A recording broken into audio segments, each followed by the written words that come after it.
Hello friends, चलिए आज हम कुछ प्रीवियस ईयर के ट्रिग्नोमेट्री से रिलेटेड कुछ इंपॉर्टेंट क्वेश्चंस करते हैं जो सीबीएसई बोर्ड के लिए काफी इंपॉर्टेंट है। हर साल ये सवाल पूछे जाते हैं और काफी इंपॉर्टेंट है। इनको करने का कुछ सरल तरीका आज मैं आपको बताने वाली हूँ। चलिए हम सॉल्व करते हैं। सबसे पहला क्वेश्चन लेते हैं हम लोग cosec square theta minus 1।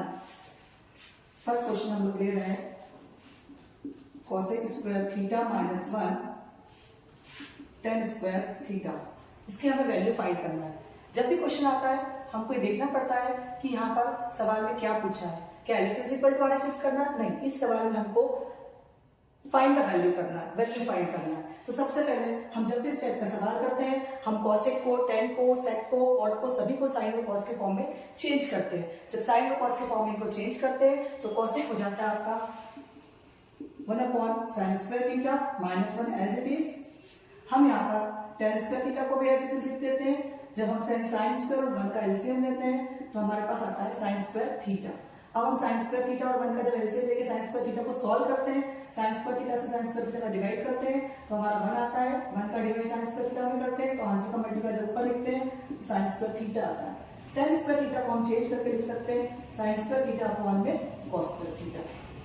Now हमें पता होना चाहिए कि 1 माइनस sin स्क्वायर थीटा की आइडेंटिटी क्या होती है? cos square theta. 1 minus sin square theta क्या होता है? cos square theta. हम यहाँ पर आइडेंटिटी अलग कलर से शो कर देते हैं ताकि आप लोग को ठीक से समझ में आए।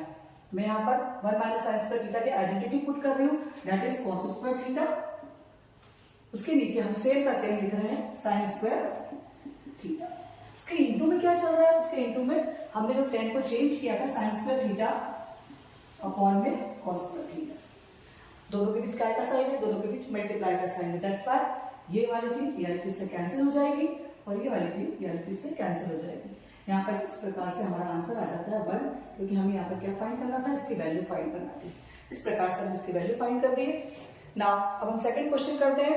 √1 प्लस cos ए। सवाल हमारा स्क्वायर रूट में आ गया। बच्चे स्क्वायर रूट से डरते हैं, हमें डरना नहीं है स्क्वायर रूट से। सवाल को किस प्रकार सॉल्व करना है इसकी ट्रिक मैं आपको बताती जा रही हूँ। ट्रिग्नोमेट्री से डरना नहीं, ट्रिग्नोमेट्री से प्यार करना है। यदि ट्रिग्नोमेट्री आपको अच्छे से आती है तो आपका 11-12 का मैथ्स काफी अच्छा हो जाता है। चलिए 1 प्लस cos थीटा अपॉन में 1 माइनस cos थीटा LHS में दिया है। यहाँ पर हमें इसका RHS पार्ट प्रूव करना है। LHS इक्वल टू RHS करना है। सबसे पहले जब भी इस प्रकार का सवाल आता है, यहाँ पर तो मैंने आपको बताया था कि cos थीटा को हम sin थीटा और cos थीटा के फॉर्म में कन्वर्ट करते हैं, लेकिन ये सवाल तो खुद ही cos थीटा के फॉर्म में। अब किस प्रकार से कन्वर्ट होगा? इस प्रकार का सवाल जब आता है हमें रेशनलाइजेशन करना पड़ता है। सबसे पहले हम समझते हैं रेशनलाइजेशन होता क्या है, क्योंकि जब हम बच्चों को बड़ी बड़ी मोटी मोटी बातें बोलते हैं तो समझ में नहीं आता है कि एक्चुअली होता क्या है। यहाँ पर रेशनलाइजेशन का मतलब क्या है? सबसे पहले हम समझने की कोशिश करते हैं कि रेशनलाइजेशन है क्या। रेशनलाइजेशन का मतलब होता है या तो न्यूमरेटर या डिनोमिनेटर। जैसा भी ऑब्जेक्टिव होता है हमारा, जैसा भी गोल होता है मैथ्स में, हम उस रेशनलाइजेशन का मतलब होता है कि नीचे डिनोमिनेटर का मल्टीप्लाई हम न्यूमरेटर में भी कर देते हैं और डिनोमिनेटर में भी कर देते हैं, किंतु जो साइन आता है उस साइन को चेंज करना पड़ता है। यदि ये माइनस है तो प्लस से मल्टीप्लाई होगा, प्लस है तो माइनस से होगा। चलिए आगे देखते हैं, मैं करके बताती हूँ आपको समझ में आएगा। हम यहाँ ले रहे हैं रेशनलाइजेशन, काय का ले रहे हैं हम? डिनोमिनेटर। इसको थोड़ा ऊपर करके लिख देती हूँ ताकि आपको समझ में आएगा। 1 प्लस cos। देखिए मैंने यहाँ पे साइन बदल दिया, माइनस था मैंने प्लस से मल्टीप्लाई ऊपर भी कर दिया, प्लस से मल्टीप्लाई नीचे भी कर दिया। अब हम इसके आगे सवाल करेंगे। यहाँ पर 1 plus cos theta 1 plus cos theta दोनों से मल्टीप्लाई में आएंगे तो रूट में आ जाएगा आपका 1 प्लस cos थीटा का स्क्वायर। आगे बढ़ेंगे हम। ये आपका 1 minus cos theta 1 plus cos theta a minus b a plus b that is a square minus b square. मैं आपको आइडेंटिटी लिख दूंगी बीच में, यहाँ लिख देती हूँ मैं। a square minus b square is equal to a plus b a minus b। इस आइडेंटिटी का उपयोग हम कहाँ करेंगे? नीचे की तरफ करेंगे। चलिए हमने जब आइडेंटिटी प्रूव करेंगे 1 square minus cos square theta. अब हमें पता होना चाहिए कि 1 माइनस cos स्क्वायर थीटा किसकी आइडेंटिटी है? हमने पहले भी सवाल में पढ़ा कि 1 माइनस cos स्क्वायर थीटा होता है sin स्क्वायर थीटा। तो क्या इस 1 माइनस cos स्क्वायर की जगह हम sin स्क्वायर पुट कर सकते हैं? बिल्कुल कर सकते हैं हम लोग। आपका जवाब यह होना चाहिए कि हाँ कर सकते हैं, लेकिन ऊपर का सवाल हमें ऐसे चीज रहने देंगे 1 माइनस cos स्क्वायर को हम चेंज कर देंगे sin स्क्वायर थीटा में। अब आप यहाँ क्या देख रहे हैं? ऊपर भी स्क्वायर है नीचे भी स्क्वायर है। हम क्या करेंगे? दोनों स्क्वायर में से कॉमन लिख देंगे।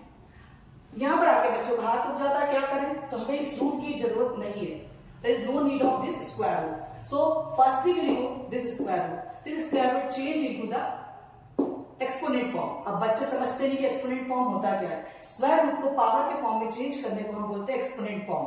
चलिए हम देखते हैं किस तरह से हम स्क्वायर रूट को चेंज करते हैं। ये जो स्क्वायर रूट है इसकी पावर कितनी है, 2 है, दैट्स व्हाई काय में चेंज होगा, 1/2 के फॉर्म में चेंज होगा। यहाँ पर 10th क्लास के बच्चों को थोड़ी सी प्रॉब्लम आती है, ये स्क्वायर एज इट इज है, इसको मैं कन्वर्ट करके लिख सकती हूँ 1/2। 1/2 का मतलब क्या होता है, 1/2 का मतलब होता है स्क्वायर रूट। ये 2 से 2 कैंसिल, मेरे पास क्या बच गया, 1 प्लस कॉस थीटा अपॉन में साइन थीटा। मुझे क्या चाहिए, cosec theta plus cot theta.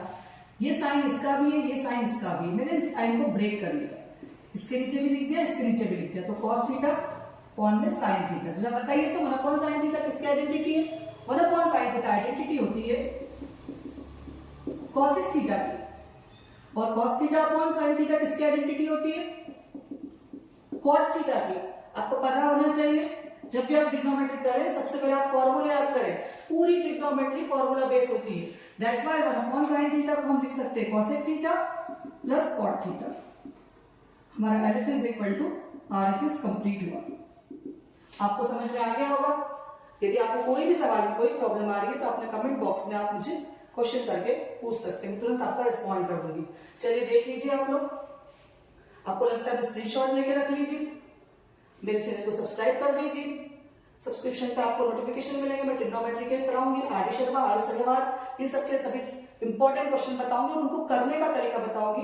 Question के सॉल्यूशन हर जगह मिलेंगे, आपको हर जगह पे क्वेश्चन के सॉल्यूशन मिल सकते हैं, हर जगह पे गाइड मिल सकती है, लेकिन प्रॉपर सॉल्यूशन जो समझ में आए, अंडरस्टैंडिंग सॉल्यूशन जिसको बोला जाता है, वो सिर्फ आपको इस चैनल पे मिलेगा। यहाँ पर किस तरह से बिल्कुल इसी वे में ट्रिग्नोमेट्री सॉल्व करते हैं, बिल्कुल आपको इसी चैनल पे मिलेगी। अब हम नेक्स्ट क्वेश्चन करने जा रहे हैं। नेक्स्ट क्वेश्चन इसी से रिलेटेड क्वेश्चन रहेगा, आपका बोर्ड की एग्जाम से रिलेटेड क्वेश्चन रहेगा। अब हम यहाँ पर ले रहे हैं 2009 का क्वेश्चन।